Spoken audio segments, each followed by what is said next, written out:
There are a couple of factors that play into how long it will take chocolate to harden. You need to take into consideration how thick the chocolate is and where you are letting it harden. For those on a schedule, it is important to know how long it takes for melted chocolate to harden. Different types of chocolate you can use for melting. When you go down a baking aisle in a grocery store, you will notice there are several different types of chocolates.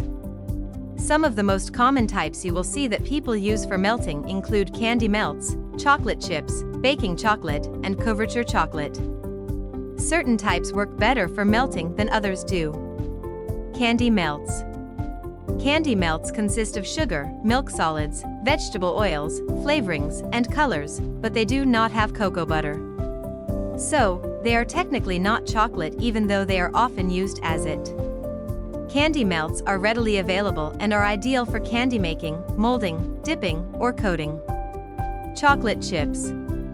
Chocolate chips come in many different options, including semi-sweet, dark, milk, and white.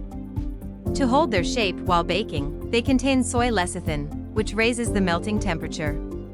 This makes them trickier to use for melting, however, they can still be used, just be sure to be careful when melting them. Baking chocolate.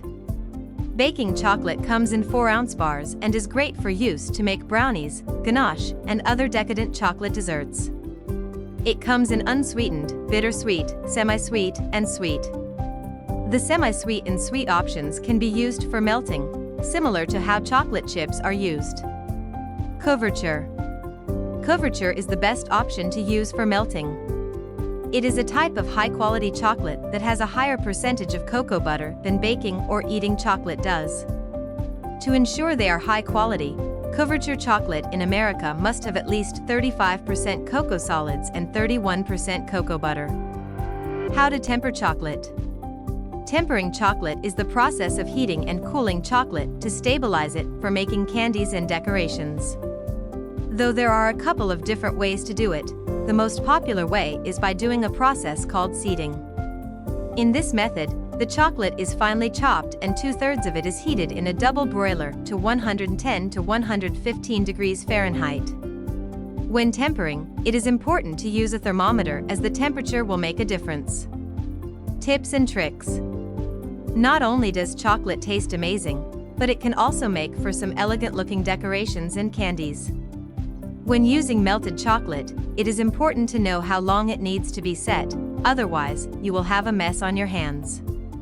Tempering is also a great method to use when melting chocolate, as it creates a glossy, smooth finish with a nice snap. In general, small chocolate candies and decorations will take about 10 to 15 minutes to set in the fridge and 5 to 10 minutes to set in the freezer. At room temperature, it can take up to 30 minutes for the chocolate to harden. For large pieces, it will take longer to set, so be sure to be patient and don't rush the process. If you liked this video, don't forget to like and subscribe.